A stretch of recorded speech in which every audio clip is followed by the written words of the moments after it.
السلام عليكم ورحمة الله وبركاته. الحمد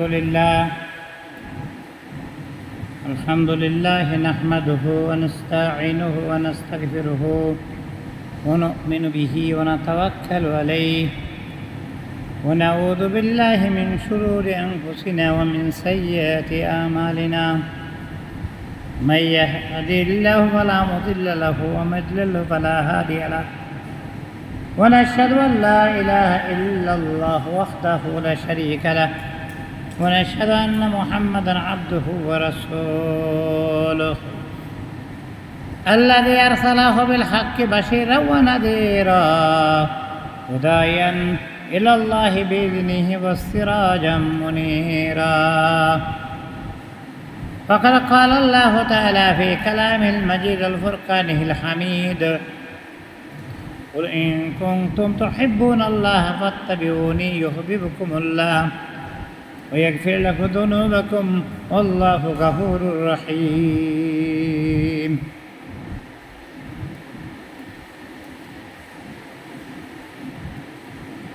وقال رسول الله صلى الله عليه وسلم: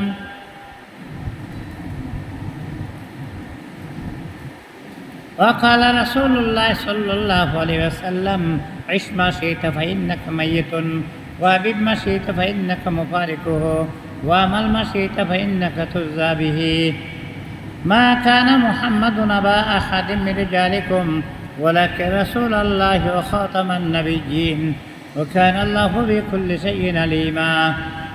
إن الله وملائكته يصلون على النبي يا أيها الذين آمنوا صلوا عليه وسلموا تسليما. اللهم صل على سيدنا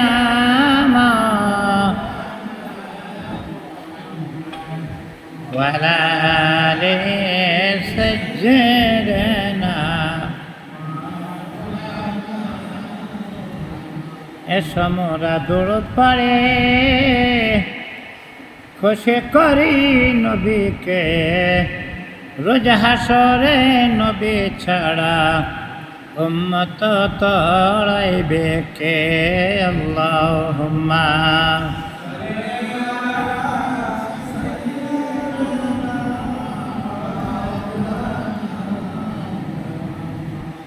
আলা আলি সাইয়্যিদিনা।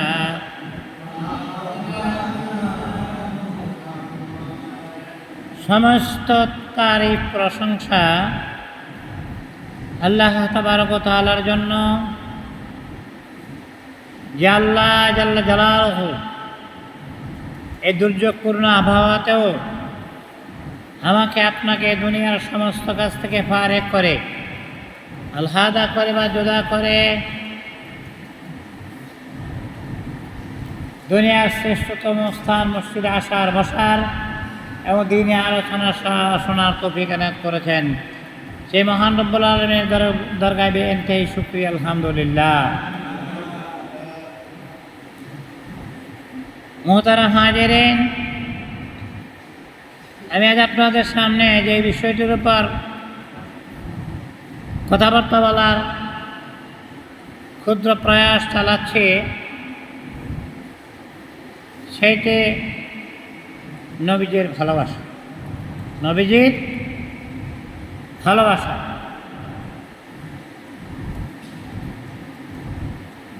নবীজিকে ভালোবাসা প্রতিটি মুসলমানের চির আরাধ্য। রাসূলের ভালোবাসায় জাগরে প্রতিটি মুমিনের প্রাণ। কারণ প্রিয় নবী সরকারে দো আলম জনাবে মুহাম্মদ রাসূলুল্লাহ সাল্লাল্লাহু আলাইহি ওয়াসাল্লাম পদ বলা এই জাতিকে সত্য, সুন্দর, অনাবিল শান্তি এবং একত্ববাদের পথ দেখিয়েছে। সর্বদা উম্মতের চিন্তায় ছিলেন তিনি বিভোর। এই মহান মনীষীকে ভালোবাসা ছাড়া কোনো গত্যন্তর নেই। রাসূলকে কেন ভালোবাসবো? কি দরকার ভালোবাসার?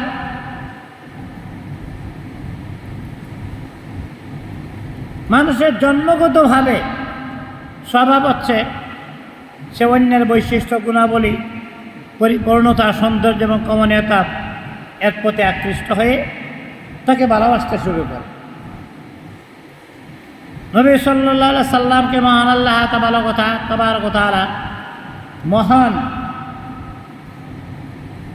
সম্মানে সম্মানিত করেছেন, উন্নত মর্যাদায় অধিষ্ঠিত করেছেন।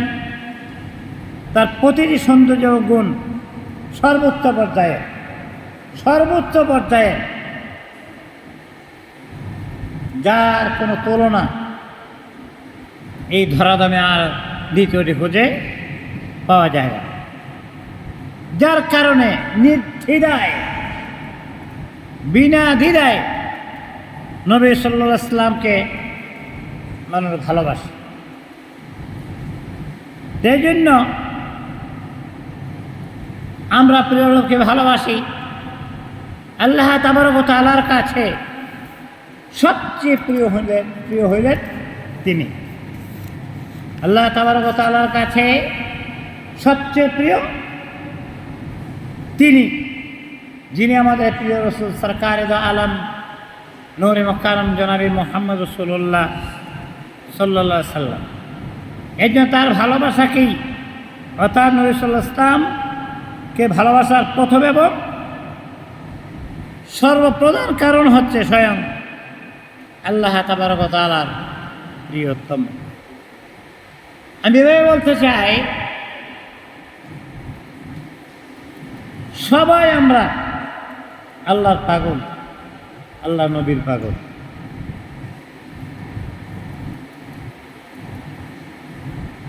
সবাই আমরা আল্লাহর পাগল, আর সেই আল্লাহ নবীর পাগল, যার খাতিরে আল্লাহ রাব্বুল আলামিন কোরআন সৃষ্টি করেছেন। এস্ক প্রেম ভালোবাসা তাই এত আরো করিয়া, তাহাতে মজিলে গো প্রভু তুমি খালেক হইয়া। এমন প্রেম গো প্রভু করিয়া সহায়, মুখে নাই সরে কথা বুক ফেটে যায়। এত ভালোবাসা দেখাইছেন।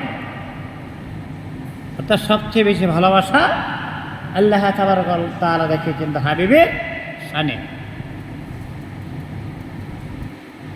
তাহলে আল্লাহ যেখানে আল্লাহর হাবিবকে সর্বোচ্চ ভালোবাসা দেখিয়েছেন,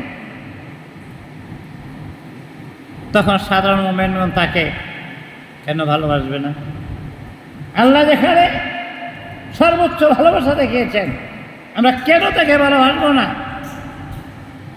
আসুন একে একটা দু চারটি কথা এরকমভাবে বলতে চাই। কোরআন, নবীজি ছিলেন জীবন্ত কোরআন।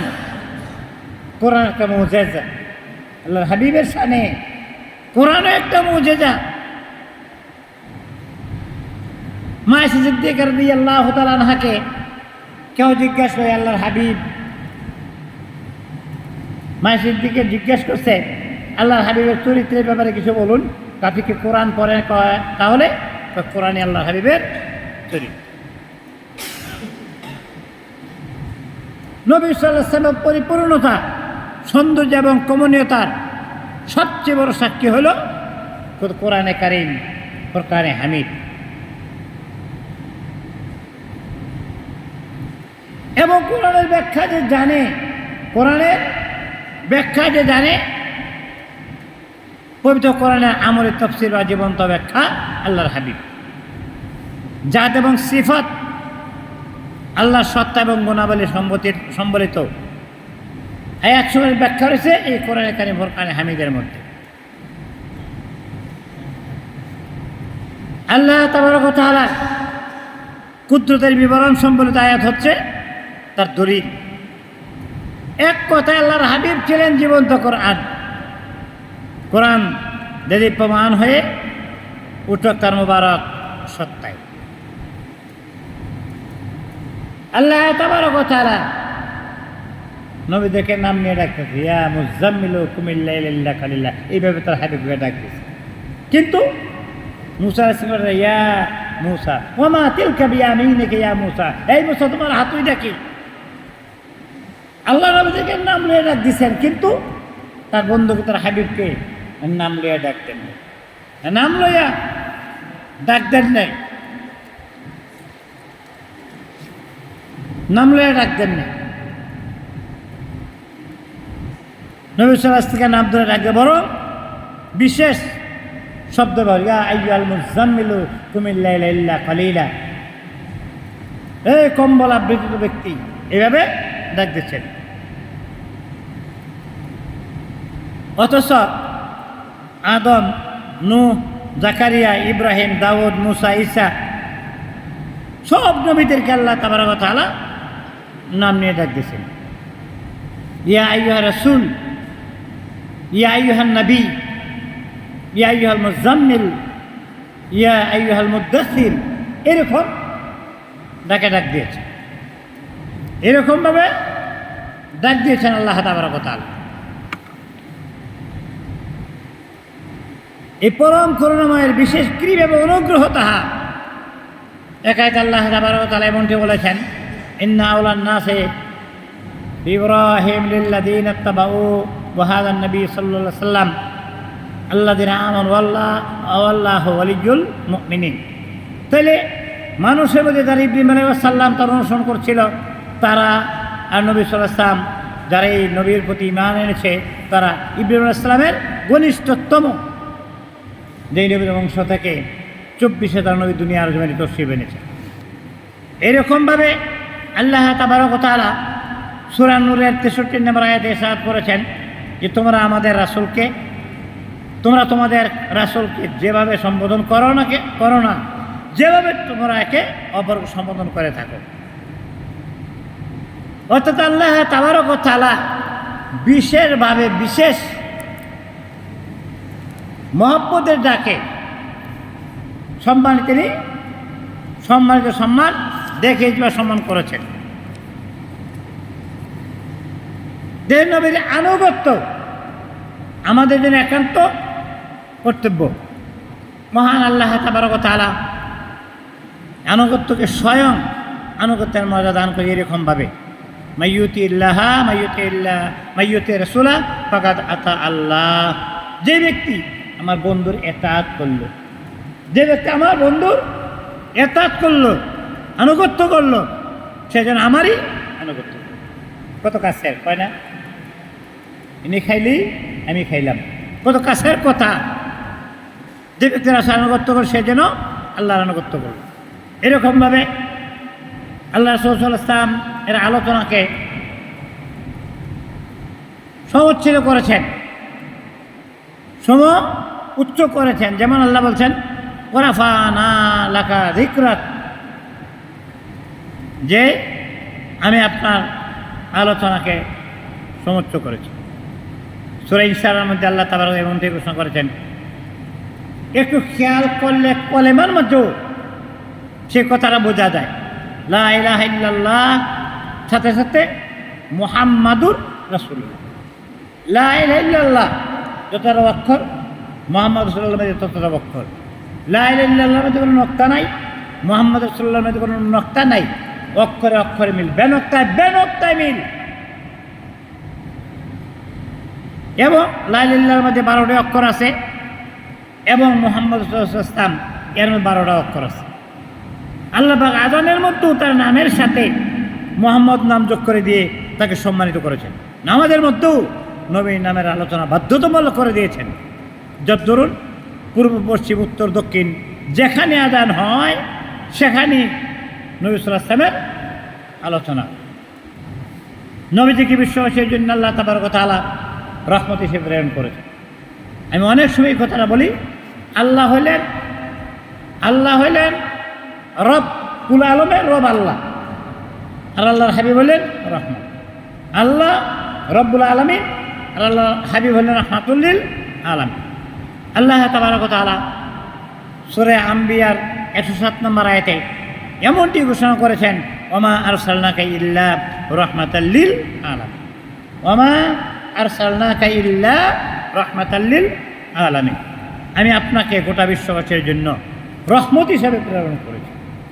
গোটা বিশ্ববাসীর জন্য আল্লাহ তাবারক ওয়া তাআলা আমাদের নবীকে রহমত হিসাবে প্রেরণ করেছেন। তাইলে শুধু কি তাই? ইন্নামা আনা রাহমা, এখানে বলা হয়েছে ইবনে আসাফির যে আমি আল্লাহ তাবারক ওয়া তাআলার পক্ষ থেকে প্রেরিত রহমত, আল্লাহর হাবিব আল্লাহর তরফ থেকে প্রেরিত রহমত। অন্যত্র আসছে ইবনে আসাফির মারিফুল কোরআনের মধ্যে তাফসীরে এটা বলা হয়েছে যে আল্লাহ তাবারক ওয়া তাআলা আমাকে অনুকরণীয় রহমত হিসাবে পাঠিয়েছেন। আমি প্রেরিত হয়েছি অনুসারীদের মর্যাদাবান করার জন্য, অনুসারীদের মর্যাদাবান করার জন্য, আর নাফরমানদের অবনত করার জন্য। যারা আমার অনুকরণ করবে তারা মর্যাদাবান হয়ে যাবে, যারা আমার অনুসরণ করবে না তারা তারা পিছনে পড়ে যায়। এই জন্য বলছে যে এক জমানার মুসলমানেরা ইজ্জত পাইছিল কোরআনকে ধরার কারণে, আর আজকের মুসলমানেরা বেইজ্জত হইতেছে কোরআনকে ছাড়ার কারণে। আমরা জানি প্রিয় নবী সরকারি দো আলম জনাবে মুহাম্মদ রাসূলুল্লাহ সাল্লাল্লাহু আলাইহি সাল্লাম কুল আলমের বা সৃষ্টি জগতের সরকার, সৃষ্টি জগতের মানব সৃষ্টির সেরা, আশরাফুল মাখলুকাত। আর আল্লাহ তাবারক ওয়া তাআলা বলতেছেন ইন্নাল্লাহা ওয়া মালায়েকাতাহু ইউসাল্লুনা আলান নবী, নিশ্চয় আল্লাহ এবং তার ফেরেশতা গণ, আল্লাহ এবং তার ফেরেশতাগণ নবীর প্রতি রহমত প্রেরণ করে। আল্লাহর তরফ থেকে যখন আসে এটা হয় রহমত। ইন্নাল্লাহ, নিশ্চয় আল্লাহ তাবারক ওয়া তাআলা ও মালায়েকাত এবং ফেরেশতা সমূহ ইউসাল্লুনা আলান নবী, নবী সাল্লাল্লাহু আলাইহি ওয়াসাল্লামের উপর দুরূদ শরীফ তেলাওয়াত করেন। দুরূদ পড়ে না, আল্লাহর তরফ থেকে যখন হয় তো তার অর্থ হয় রহমত। তাহলে সূরা আহজাবের 56 নম্বর আয়াতে আল্লাহ রাব্বুল আলামিন ইরশাদ করেছেন যে কুল আলমের রহমত, এই নবীর প্রতি আল্লাহ নিজে রহমত নাযিল করেন, ফেরেশতারা দুরূদ শরীফ তেলাওয়াত করেন। এই কোন দিকে তাকাবো? যেদিকে তাকাবো যেদিকে তাকাবো সেই দিকে দেখবো আমার প্রিয় নবী সরকারে দো আলম জনাবে রাসূল সাল্লাল্লাহু আলাইহি ওয়াসাল্লাম শ্রেষ্ঠ। অনেক সময় একটা শের বলি, মোদের নবী বিশ্ব নবী, নাই তুলনা তার, মোদের নবী বিশ্ব নবী নাই তুলনা তার, মোদের নবী শিক্ষা গৌর নিখিল দুনিয়ার, মোদের নবী শিক্ষা গৌর নিখিল দুনিয়ার, মোদের নবীর শিক্ষা মাঝে শান্তি জাহানের, তার বাতানো পন্থা মাঝে মুক্তি মানবের, তার বাতানো পন্থা মাঝে মুক্তি মানবের। যিনি শুধু আমাদের নবী না, যিনি জিনদের নবী, মানবের নবী, দানবের নবী, নবীদেরও নবী, নবী মুহাম্মদুর রাসূলুল্লাহ সাল্লাল্লাহু আলাইহি সাল্লাম। সেই জন্য সৌন্দর্য এবং কমনীয়তা বলা হয় যে কারো মধ্যে ভালোবাসা এবং আসক্তি তৈরি হওয়ার জন্য অনেকটি কারণ থাকে। আল্লাহর হাবিবের প্রতি ভালোবাসার জন্য অন্যতম কারণ রূপ সুন্দর এবং কমনীয়তা। সুন্দর এবং সুস্থি ব্যক্তি বা বস্তু বা দৃশ্য দেখা মাত্রই মানুষের মাঝে একটা জালজালা তৈরি হয়ে যায়। এইরকমভাবে আল্লাহর হাবিবের প্রতি তাকালেও মনে মধ্যে একটা স্বস্তির নিঃশ্বাস ফেরে একটা ভালোবাসা, ভালো লাগা থেকে ভালোবাসার উৎপত্তি হয়। আল্লাহর হাবিবকে দেখা মাত্রই ভালোবাসা তৈরি হয়ে যায় এবং ভালোবাসা লাইগা যায় অন্তরে। নবী সাল্লাল্লাহু আলাইহি ওয়াসাল্লাম কে আল্লাহ পাক এবং অপূর্ব সৌন্দর্য দান করেছিলেন। যে মা আয়েশা সিদ্দিকা রাদিয়াল্লাহু তাআলা আনহা বলেছেন যে আকাশে একটা সূর্য আছে, আমার ঘরে একটা সূর্য আছে। আকাশে একটা চন্দ্র আছে, আমার ঘরে একটা চন্দ্র আছে। আকাশে সূর্য অস্তমিত হয়ে যায়, মাগরিবের নামাজের পরে। আর আমার ঘরে সূর্যোদয় মাগরিবের। রাসূল সাল্লাল্লাহু সৌন্দর্যের বর্ণনা অনেকভাবে করেছেন, যে রাসূল সাল্লাল্লাহু আলাইহি ওয়াসাল্লামের ছায়াপথ, রাসূল সাল্লাল্লাহু আলাইহি ওয়াসাল্লামের পদধূলা মাত্র। হযরত হাসান রাদিয়াল্লাহু তাআলা আনহু নবী সাল্লাল্লাহু আলাইহি ওয়াসাল্লামের সৌন্দর্য বর্ণনা থেকে বলেছেন যে তার চেয়ে সুন্দর দেখিনি আমার চোখ, কখনো তার চেয়ে অপরূপ সুন্দর কোনো সন্তান জন্ম দেয়নি কোনো মা। হযরত ইউসুফ আলাইহিস সালামের কথা আমরা জানি। আয়েশা সিদ্দিকা রাদিয়াল্লাহু তাআলা আনহা তিনি বলছেন যে ইউসুফের রূপ দেখা হাত কেটে ফেলছিল। আজ আল্লাহর হাবিবের রূপ দেখতো কেউ, তাহলে তার হৃদয় ছিঁড়ে ফেলতো, টের পেত না। এই জন্য বলছে যে আল্লাহর হাবিবের যেই দিকেই তাকাবো, আল্লাহর হাবিবের যেই দিকেই তাকাবো সেই দিকেই সুন্দর আর সুন্দর।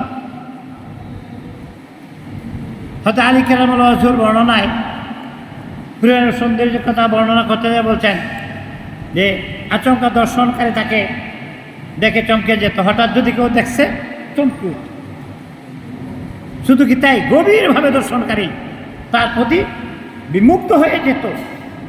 আর সাধারণ দর্শকরা বলতো তার মতো সুন্দর কাউকে আর কোনোদিন দেখিনি এবং পরেও দেখব না। শুধু দেখি নাই তা নয়, দেখি নাই, কোনো দেখবও না। কত বড় আত্মবিশ্বাস, কনফিডেন্স তাদের মধ্যে ছিল। হয়তো আনাস রাদিয়াল্লাহু তাআলা বর্ণনা করেছেন যে সৌন্দর্যের দিক থেকে সবচেয়ে বেশি সুন্দর ছিলেন আল্লাহর হাবিব। আমি কখনো রেশমের মসৃণ কোনো কাপড় বা অন্য কিছুই স্পর্শ করিনি, কিন্তু রাসূল সাল্লাল্লাহু আলাইহি ওয়াসাল্লামের হাতটা স্পর্শ করেছি। মনে হলো নবীজির হাতের তালু রেশমের কাপড়ের চেয়েও নরম ছিল। আল্লাহর হাবিব ঘামছেন, সাহাবী ওই ঘামটা সংরক্ষণ করেছেন। কি ব্যাপার, আল্লাহর হাবিবের শরীরে ঘাম তুমি সংরক্ষণ করছ? এডেনের আতরের চেয়ে এই ঘামের ঘ্রাণ আরো বেশি আকর্ষণ। দুনিয়াতে আল্লাহ তাবারক ওয়া তাআলা এমন কোনো আতর বানাননি যা রাসূল সাল্লাল্লাহু আলাইহি ওয়াসাল্লামের উসিলার চেয়ে বেশি খুশবুদার হতে পারে। রাসূল সাল্লাল্লাহু আলাইহি ওয়াসাল্লামকে ভালোবাসার অনেক অনেক কারণ রয়েছে। আল্লাহর হাবিবের সামাজিক অবস্থান, মর্যাদা শ্রেষ্ঠ, সামাজিক অবস্থান, সামাজিক মর্যাদা ও শ্রেষ্ঠত্ব।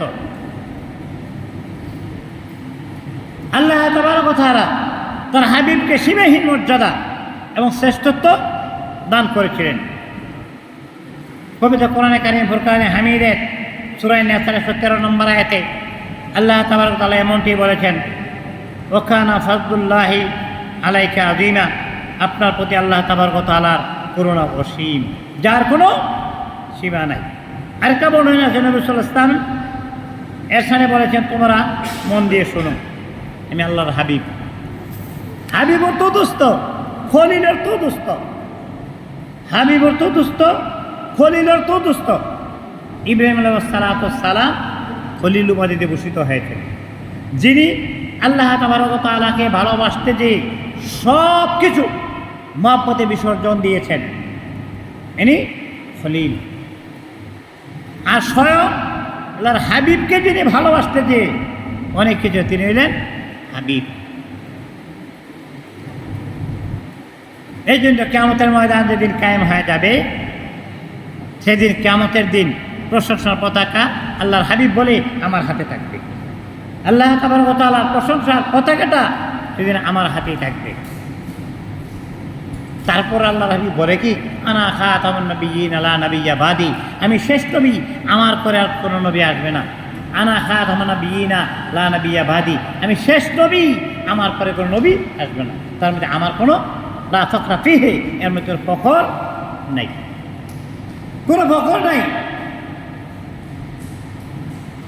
অর্থাৎ যেদিকে তাকাবো সেই দেখি আল্লাহর হাবিবের প্রশংসা আর প্রশংসা, প্রশংসার প্রশংসা। নিশ্চয়ই আল্লাহ তাবারক ওয়া তাআলা যার চরিত্রে সার্টিফাই করেছেন কোরআনে কারিম ফুরকানে হামিদের সূরা কালামের 4 নম্বর আয়াতে এমনটি বলেছেন, ইন্নাকা লা আলা খুলুকিন আযীম। সূরা কালামের 4 নম্বর আয়াতে এমনটি বলেছেন, ইন্নাকা লা আলা খুলুকিন আযীম। আল্লাহ সার্টিফাই করেছে যে আপনি নিশ্চয়ই মহান চরিত্রের অধিকারী। আল্লাহ তার বন্ধুকে মহান চরিত্রের অধিকারী হিসাবে আখ্যায়িত করেছে, আর কাউকে আল্লাহ তাবারক ওয়া তাআলা করেননি। এই জন্য আল্লাহর হাবিব যে কুল আলমের রহমত, কুল আলমের নবী।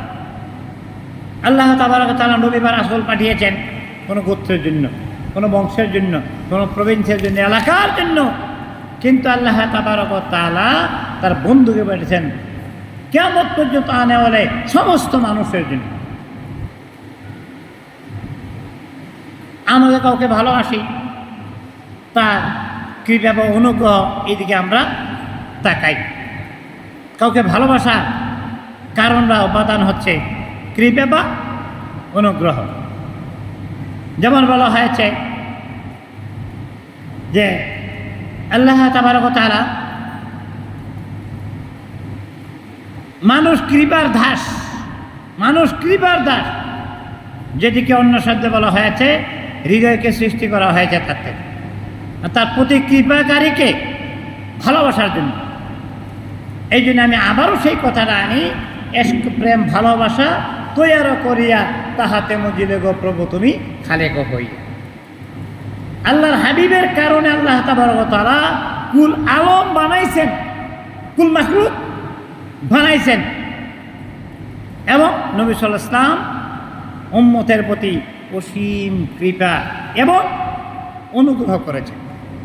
এই কথাটা আমি অনেকবার বলি, তাম দুনিয়ার মার বাবা যদি, তাম দুনিয়ার মার বাবার মায়া যদি এক পাল্লায় উঠানো হয়, উম্মতের কান্ডারি নবীর মায়া উম্মতের জন্য যাহা তাহা যদি এক পাল্লায় উঠানো হয়, উম্মতের কান্ডারি নবীর মায়ার ওজনের পাল্লা বাড়ি হয়ে যায়। উম্মতের কান্ডারি নবীর মায়ার ওজনের পাল্লা বাড়ি হয়ে যাবে। সুবহানাল্লাহি ওয়া বিহামদিহি। আল্লাহ তাবারক ওয়া তাআলা এরকম বলেছেন যে ইন্নামা আনা কাসিম ওয়াল্লাহু ইউতি। আল্লাহ তাবারক ওয়া তাআলা নিজে বলতেছেন যে আমি দানকারী, রাসূল তার বন্টনকারী।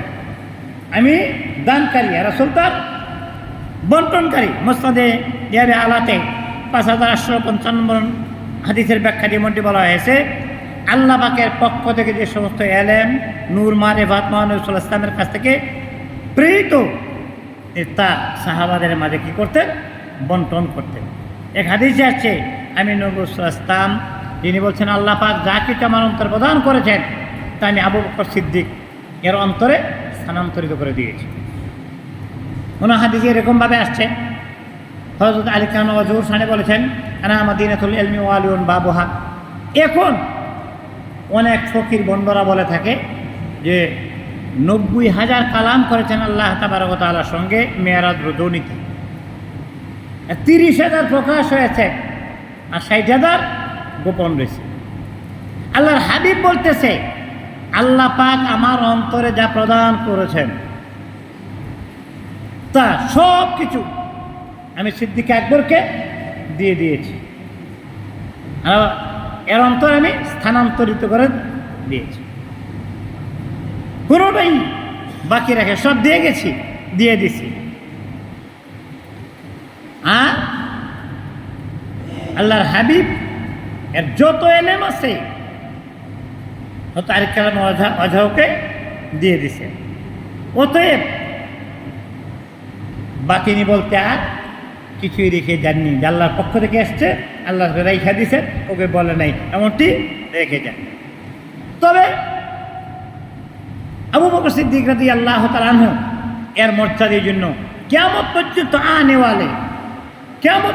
আনে ওয়ালে সমস্ত মুসলমান ইমান যদি এক পাল্লায় রাখা হয়, সিদ্দিক আকবর ইমান যদি এক পাল্লায় রাখা হয়, সিদ্দিক আকবর ইমানের ওজনের পাল্লা ভারী হয়ে যাবে। সিদ্দিক আকবর ইমানের ওজনের পাল্লা ভারী হয়ে যাবে। আল্লাহর হাবিবের শানে আবু বকর সিদ্দিক রাদিয়াল্লাহু তাআলা আনহু ত্যাগ তিতিক্ষা, এটা উম্মতে মুহাম্মদীর জন্য শরণার্থী লেখা থাকবে। উম্মতে মুহাম্মদীর জন্য শরণার্থী লেখা থাকবে। তবুকের যুদ্ধে হযরতে আবু বকর সিদ্দিক রাদিয়াল্লাহু তাআলা আনহু সব দিয়ে দিয়েছেন। তো জিজ্ঞেস করা হয়েছে, আবু বকর কিছুই রাখো নাই? পানি রাখার জন্য একটা পাত্র আর একটা হাসন, তারা কিছুই রাখি নাই। আমি অনেক সময় এই কথাটা বলি, রাসূল সাল্লাল্লাহু আলাইহি ওয়াসাল্লামের ইসলাম প্রচারের শুরুতে যদি আবু বকর সিদ্দিক রাদিয়াল্লাহু তাআলা আনহুর মতো, খাদিজাতুল কুবরা রাদিয়াল্লাহু তাআলা আনহা এর মতো ব্যক্তিত্বদের, উসমান জিন্নী রাদিয়াল্লাহু তাআলা আনহু এদের মতো লোকের সঙ্গ না পেতে হয়তোবা ইতিহাসটা অন্যভাবে রচিত হইতে পারত। আবু বকর সিদ্দিক রাদিয়াল্লাহু তাআলা আনহু তার লকব আফজালুল বাশারি বাদাল আম্বিয়া, নবীদের পরে সাধারণ মানুষের মধ্য থেকেই সবচেয়ে উচ্চ মর্যাদায় সমাসীন সিদ্দিক আকবর আবু বকর সিদ্দিক রাদিয়াল্লাহু তাআলা আনহু বনু তাইম গোত্রের নেতা। বনু তাইম গোত্রের নেতা হযরতে ওমর ইবনে খাত্তাব রাদিয়াল্লাহু তাআলা আনহু যার শানে বলেছেন যে আবু বকর সিদ্দিক রাদিয়াল্লাহু তাআলা আনহুর একদিনের নেক যদি আমি ওমরকে দিয়ে দেয়, আমি ওমরের জিন্দেগীর সমস্ত নেক তারা আমি অক্ষ করে দিই। উম্মতের জন্য আল্লাহর হাবিব যা করেছেন অন্য কোনো নবীর দ্বারা সম্ভব হয় নাই।